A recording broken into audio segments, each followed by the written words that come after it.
నమస్తే. కాసేపటి క్రితమే MLA camp office Gudem Mahipal రెడ్డికి సంబంధించిన ఎమ్మెల్యే క్యాంప్ ఆఫీస్ పైన కొంతమంది కాంగ్రెస్ పార్టీకి సంబంధించినటువంటి కార్యకర్తలు దాడి చేసినటువంటి పరిస్థితి. ఇదే నేపథ్యంలో కాసేపటి క్రితం సైతం కూడా గూడెం మహిపాల్ రెడ్డి గారు కూడా స్పందించడం జరిగింది.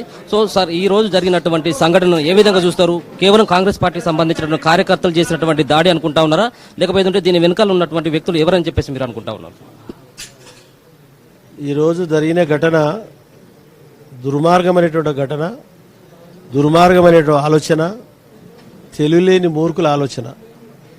ఈరోజు రేపు 25th 26th రోజు వీళ్ళది 3 మున్సిపాలిటీలది పీరియడ్ అయిపోతుంది. నేను అఫీషియల్ ప్రోగ్రామ్స్ ఇచ్చి అఫీషియల్గా 2 రోజుల నుంచి 3 రోజుల నుంచి తిరుగుతున్నా.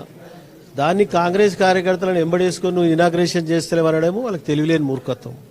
కాబట్టి దాన్ని పూర్తి స్థాయిలో ఖండిస్తూ ఉన్నాం. ఈరోజు జరిగిన ఘటనను కంప్లైంట్ ఇస్తూ ఉన్నాం.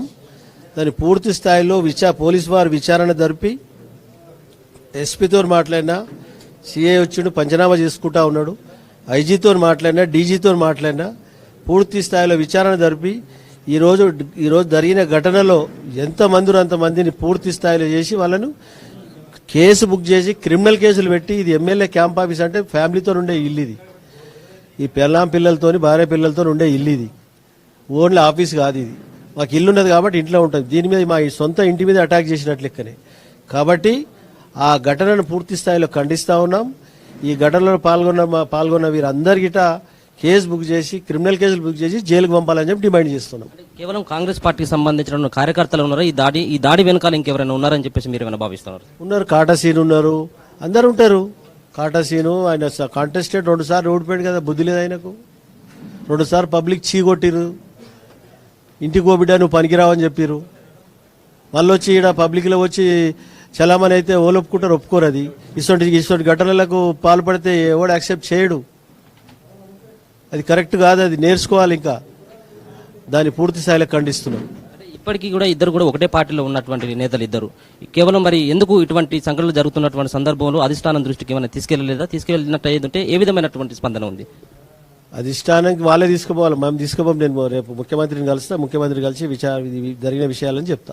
మీ పార్టీ కార్యాలయంలో ముఖ్యంగా మీ క్యాంప్ ఆఫీసులో మాజీ ముఖ్యమంత్రి యొక్క ఫోటో ఉంది, కేసీఆర్ది. ఇక్కడ తప్పేం లేదు, ఉన్నదే అని చెప్తున్నా. మాజీ ప్రధానిది ఉన్నది టీఆర్ఎస్ గవర్నమెంట్ ఉన్నప్పుడు కూడా మాజీ ప్రధాని ఫోటోలు గిట్ట ఉన్నాయి. తప్పేమున్నది నాయకుల ఫోటోలు పెట్టుకుంటే? ఇప్పుడు మీరు కాంగ్రెస్ పార్టీలో ఉన్నారు, ఇక్కడ ఉన్నటువంటి ముఖ్యమంత్రి రేవంత్ రెడ్డి గారి యొక్క ఫోటో లేదు అన్నటువంటి విమర్శలు కూడా వాళ్ళ దగ్గర. ఇది ఇల్లు, ఇది ఆఫీసులో పెట్టుకోవాలి, ఇంట్లో పెట్టుకోరు.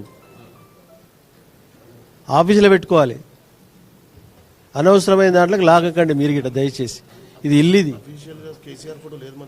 లేదు, ఇనాగ్రేషన్ ఫోటో. అది హాస్పిటల్ 300 కోట్లు ఇచ్చిన ఫోటో. అది కాసేపటి క్రితమే వాళ్ళొక ఫోటో కూడా, రేవంత్ రెడ్డి గారి యొక్క ఫోటో కూడా తీసుకొచ్చి ఇక్కడ పెట్టడం జరిగింది. సో దాన్ని ఇప్పటికైనా ఇక్కడ క్యాంప్ ఆఫీస్ లో పెట్టేటువంటి అవకాశం ఉండదు. మేము ఆలోచన చేసుకొని డిసిషన్ తీసుకుంటాం.